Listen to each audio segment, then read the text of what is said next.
Assalamualaikum warahmatullahi wabarakatuh. Perkenalkan, nama saya Delvita Gusri Ayu. Saya dari Prodi S1 Akuntansi BP23 dengan NIM 23036220110005, mahasiswa Universitas Muhammad Nasir Bukit Tinggi. Di sini saya akan mempresentasikan tugas video perpajakan, menjelaskan jawabannya. Yang pertama, Jurnal Penyesuaian Beban Piutang Tak Tertagih 30 April 2017. Perusahaan menggunakan metode pencadangan dengan pendekatan laba rugi presentasi penjualan kredit untuk menentukan beban piutang tak tertagih. Poin A, perhitungan beban piutang. Total penjualan jumlahnya adalah 646.200.000. Yang kedua, penjualan kredit sebesar 70%, 600 perhitungannya adalah 646.200.000 dikali 70%, hasilnya 452.340.000. Estimasi beban 2% dari penjualan kredit 452.340.000 dikali 2%, totalnya 9.046.800. Poin B, ayat jurnal penyesuaian 30 April 2017. Beban piutang tak tertagih di debit 9.046.800, cadangan piutang tak tertagih di kredit 9.046.800. Di sini mencatat estimasi beban piutang tak tertagih. Soal yang kedua, perbedaan pengakuan piutang usaha akuntansi versus perpajakan. Metode akuntansi metode cadangan allowance method, sedangkan perpajakan Undang-Undang PPh metode penghapusan langsung direct write-off method. Aspek yang kedua, pengakuan beban. Di akuntansi diakui berdasarkan estimasi di periode yang sama dengan penjualan terkait prinsip penandingan matching principle. Di perpajakan, umumnya tidak diizinkan membuat cadangan. Beban diakui hanya saat piutang pasti tidak dapat ditagih dan telah memenuhi syarat formal yang ketat, misalnya adanya upaya penagihan hukum dan telah dicatat sebagai beban. Tujuan akuntansi PSAK IFRS menyajikan piutang usaha di neraca pada nilai realisasi bersih net realizable value yang paling mendekati, sedangkan perpajakan menghitung penghasilan kena pajak secara akurat berdasarkan kerugian yang benar-benar terjadi dan terbukti. Soal yang ketiga, Jurnal Penjualan PT Zenoya 4 September 2017.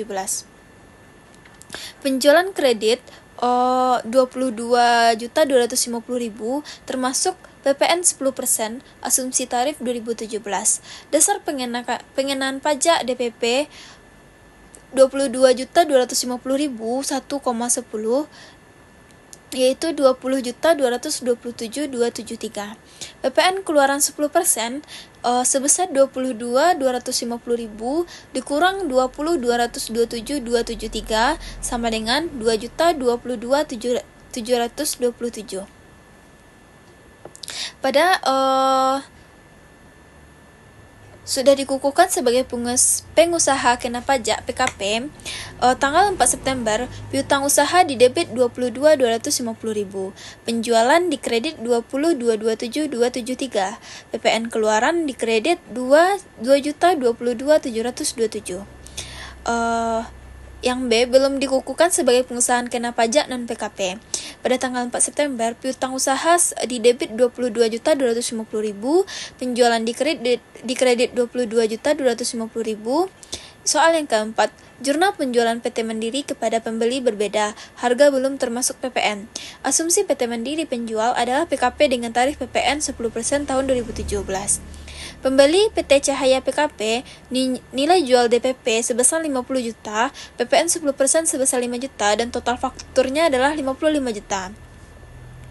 Pembeli PT Syair bukan PKP, nilai jual DPP-nya adalah 30 juta, PPN 10%-nya 3 juta, dan total fakturnya 33 juta. Pembeli PT Adira tidak punya NPWP, nilai jual DPP-nya adalah 25 juta, PPN 10% 2.500.000, total fakturnya 27.500.000. Jurnal di pembukuan PT Mandiri penjual PKP.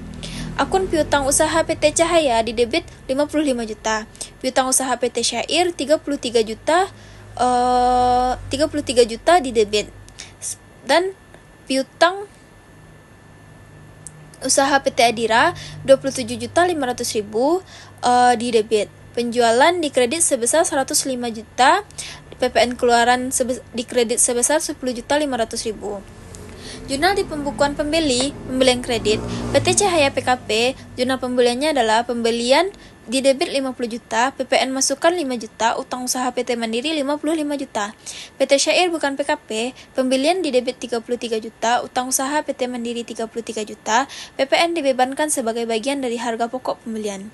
Di PT Adira tanpa NPWP, pembelian di debit 27.500.000, utang usaha PT Mandiri di kredit 27.500.000, sama dengan non PKP, PPN dibebankan ke biaya. Soal yang kelima, schedule umur piutang dan jurnal penyesuaian PT Sampurna. Catatan, karena total piutang pada kartu pelanggan sebesar 953 juta sangat berbeda dengan saldo neraca sebesar 231 juta.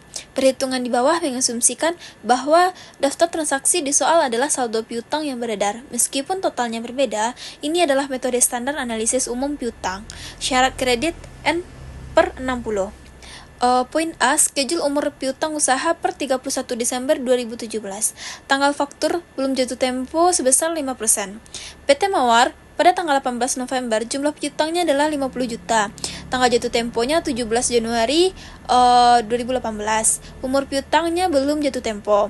Golongan umumnya belum jatuh tempo. Estimasinya adalah 5%. Estimasi cadangannya 2.500.000. PT Mawar 19 Desember 65 juta, tanggal 17 Februari 18 juta, belum jatuh tempo 5%, 3.250.000. PT Kamboja pada tanggal 20 November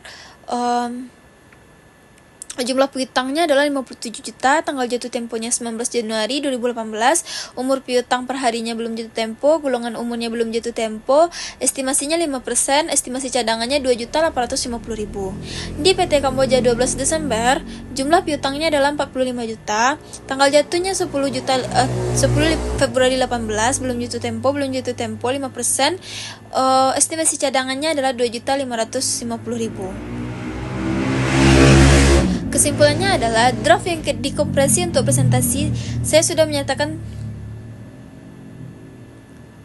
Sekian presentasi saya. Jika terdapat kesalahan, mohon dimaafkan. Wabillahi taufiq wassalam. Assalamualaikum warahmatullahi wabarakatuh.